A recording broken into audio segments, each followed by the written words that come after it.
गरीब साध साध सब नेक हैं, आप अपनी ठोरे।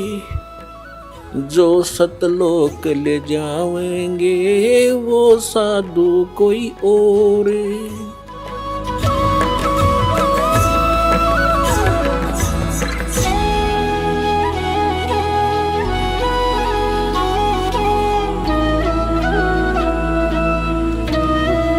कैसे? जैसे एक रंका और बंका नाम के दो पति पत्नी भगत थे और परमात्मा आए हुए थे।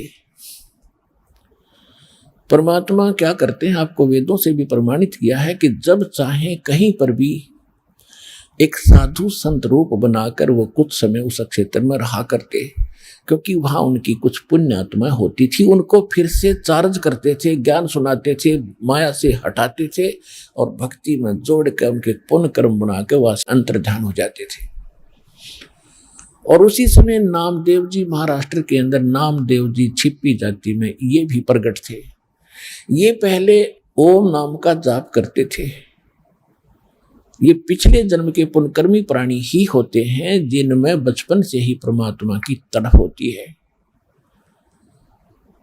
तो ओम नाम का जाप करते थे ओनली, और उस समय भी उन्होंने काफी चमत्कार दिखा दिए थे। लेकिन फिर परमात्मा आए और उस प्यारी आत्मा को समझा कि इस ओम से ऊपर एक और मंत्र है।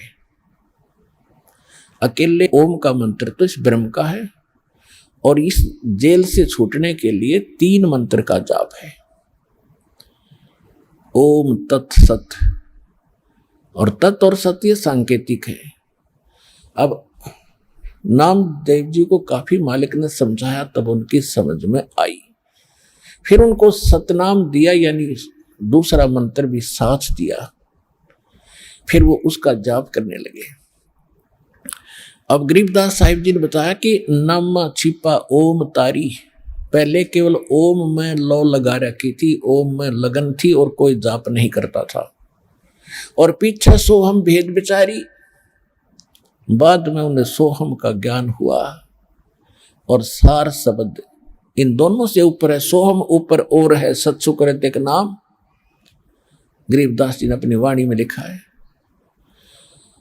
कहते नामा छिपा ओम तारी, पीछे सोहम भेद विचारी, और सार शब्द पाया जद लोई, आवागमन बहुर डावे। तब नामदेव जी का कल्याण हुआ। जब परमात्मा आए हुए थे उनको सार नाम दिया नहीं था, मालिक समझाया करते थे, सतनाम प्राप्त था।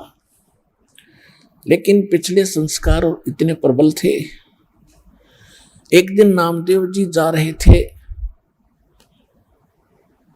कहीं से, और साथ में रास्ते में एक मंदिर था। मंदिर में ब्राह्मण लोग अपनी आरती उतार रहे थे,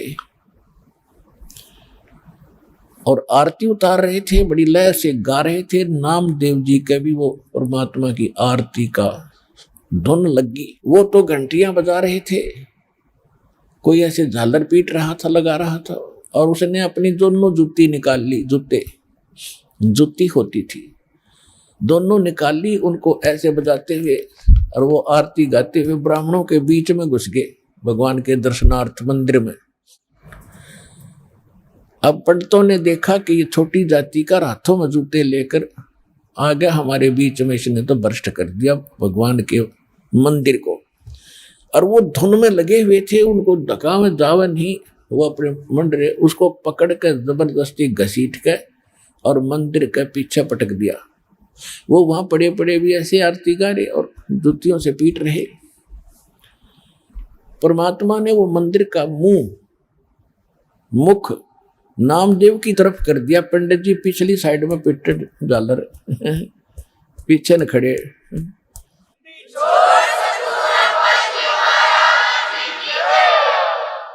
अब नामदेव जी चले गए। रंका और बंका, और एक उनकी लड़की थी वंका। नामदेव जी रंका और वंका के घर अधिक जाते थे, क्योंकि वो भी परमात्मा के शिष्य थे। जब परमेश्वर साधु रूप में वहां आ रहे थे, गुरु रूप पर रहा करते थे। अस्थायी सटे उनका कुछ समय का था वहां पर। तो जो ही वो उस रंका बंका के घर गए नामदेव जी, और वो लड़की उन भक्तों की, रंका और बंका की, एक पट्टी तैयार करे थी, जैसे अपनी देसी औषधि बना के हल्दी हल्दी कूट के तेल में पका के। नामदेव ने पूछा, बहन क्या कर रहे हो ये? वो कहने लगी, भाई तेरे खोदे हुए खड्डे आंट रही हूं। अब मैंने क्या कर दिया कि भाई तू कतई नहीं मानता, भगवान गुरुदेव जी कितना संकेत करते हैं, भाई तुम अपनी यह अंगा मत दिखाया करो, अपनी शक्ति का प्रदर्शन ना कराया करो, थारा भट्ठा बैठ जाएगा। पर भाई तुम बाज नहीं आता। और भक्तों की इज्जत रखने के लिए भगवान को दुख उठाना पड़ता है। तेरे को क्या जरूरत थी वहां उस मंदिर में घुसने की? जब तेरे को बाहर पटक दिया ना भगवान की इज्जत का, तेरी इज्जत नहीं भगवान की इज्जत थी वहां पर। भगवान का नाम लेनिया नहीं रहे वो कोई, सबको पता था कि उसका भगत है, उस गुरु का परमात्मा नाम बदल कर वहां रह रहे थे। और क्या बनती बेरा तुझे? तेरे को जरा सी लगती है तो आंख नहीं खोलता। और परमात्मा ने तेरा मंदिर फेरा ना, उनके हाथों के चोट लागी, हाथ लाल हो गए, उनके जख्म हो गए। भाई गुरु बता रहे थे मेरे तीन बेटी, वो मानता कोई ना, बहुत बार समझा लिया, आज उसने ऐसे ऐसे कर दिया। और मैं वहां गया था, उसका मंदिर फेर के आया हूं भक्ति की इज्जत रखने के लिए। और गुरु जी का हाथ जख्म हो रहे हैं, चाल दिखाऊंगी। अब वो लेकर गए, पट्टी बांधी, नामदेव पढ़कर चरणों में रोने लग गया, महाराज मेरे से गलती होगी। बेटा भक्ति भाव में गुरु जी के आदेशानुसार चलना चाहिए आपने। जी आगे से ऐसी कोई गलती नहीं करूंगा, मेरे से माफ करो। अब उसको आगे भी पढ़ाई पढ़ानी थी, ये यहाँ इसको रोकना जरूरी था, अगले भक्ति देनी थी, सार नाम देना था। इन बकवादों में सार नाम थोड़ा ही फलेगा। चुप हो गया, अब जी नहीं गलती करूंगा आगे से। अब कुछ दिन के बाद नामदेव जी ने परमेश्वर कबीर जी से, जो गुरु रूप में रहते थे, उनसे कहा, महाराज ये रंका और मंका जंगल से लकड़ी लाते हैं और इनको बेचकर गुजारा कर रहे हैं, बहुत निर्धन है, झोंपड़ी भी ढंग से नहीं है, इनको कुछ धन दे दो। परमात्मा बोले, भाई ये धन ना लेते, मैं देना चाहता हूं, ये नहीं लेते, इनको तो विष दिखाई दे है ये धन। तो नामदेव कि उनका थोड़ा सा ठीक गुजारा था, कहने लगे नहीं जी थोड़ा बहुत तो गुजारा होना चाहिए इनका, कुछ तो दे दो। परमात्मा बोले, भाई ना लेते ये, क्यों गुरु जी को हम चाहे परमात्मा आ जाए, क्योंकि तो विभिन्न रूप में होता, तो हम बेशक सारा कुछ मानते हैं, फिर भी न्यू रहे गुरु जी, तो गुरु जी हैं। तो कहने लगे जी कुछ तो देना चाहिए इनको। अच्छा बेटा ले, आज देता हूं, तू मेरे साथ चल। अब क्या किया परमात्मा ने, अपनी सिद्धि शक्ति से गहने, सोने के आभूषण अच्छे बनाए, चांदी के, सोने के, और आ जा भाई इनके रास्ते में डाल देंगे, ठा ले जाओगे। हाँ जी सही बात है। वो लकड़ी लिए आ रहे थे, वो बंका पीछे थी, रंका आगे आगे आवा था, सिर पे लकड़ियों का बंडल था। वो 100 फुट पीछे थी, 100-150 फुट, रंका आगे आ गया था। क्या किया रास्ते में, वो सोने के आभूषण डाल दिए और नामदेव और परमात्मा एक झाड़ी के पीछे बैठ गए। अब जब वो निकट आया रंका, उसने पीछे देखा कि मेरी पत्नी आ रही है। पत्नी औरत के अंदर आभूषणों की घनी कसक होती है, और कहीं ये किसी का धन पड़ा देखकर नीत ना डबोले, डूब जा कदे अपना कर्म धर्म बिगाड़ ले। उस पर पैर से मिट्टी डालने लग गया। अब उसने देखा बंका ने, क्या हो गया पति के, खड़ा क्यों हो गया? उसने ध्यान से देखा, हाँ ये तो इस कारण से कर रहे। वो कहने लगी, चलो चलो जी, क्यों मिट्टी पर मिट्टी डाल रहे हो, चलो चलो क्यों मिट्टी पर मिट्टी डाल रहे हो। उसके पास से दो निकल के, देखा भी नहीं उसको। तब परमात्मा बोले, बोल भाई नामदेव कैसे ढूंढने ना लेते, अब नामदेव ने सोचा भाई उसकी बुद्धि इतनी ही काम करे थी कि जी और कोई तरीका अपना लो। अच्छा भाई और भी तू कहेगा हम वो अपना लेंगे।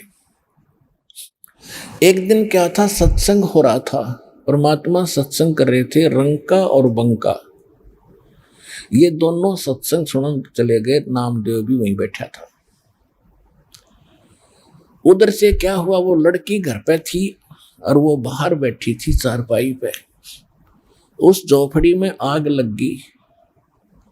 वह दौड़ी दौड़ी आई लड़की के, माताजी पिताजी, माताजी पिताजी। कहा क्या हो गया बेटा? कि झोपड़ी में आग लग गई, सत्संग चल रहा था और वो बताने भाग गई। तो उन्होंने पूछा बेटा क्या जल गया, क्या बच गया? कि एक चारपाई बची है बाहर, बाकी सब जल गया। कि उस चारपाई ने भी उसमें गिरा वो बढ़ती आग में। राजा बेटी सत्संग सुन ले। न चारपाई ने ठोकर वह ना होती तो सत्संग में बात ना आनी चाहिए बेटी। आग लगो इस झोपड़ी का, इसने भी गिरा उसके माँ। और यह झोपड़ी ना होती तो सत्संग में बात तो ना आती। तुमने ध्यान भंग कर दिया, इतना आनंद आ रहा था। तो कहने का भाव यह है पुण्यात्माओं, फिर नामदेव की आंखें खुली रह, तेरा गजब ये भगत ऐसे होने चाहिए।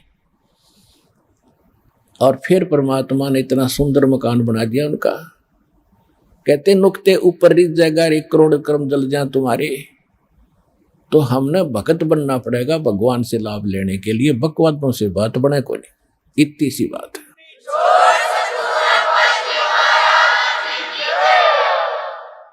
साईं इतना दीजियो जामे कुटुंब समावे, हम भी भूखे ना रहे अतिथि ने भूख जाए।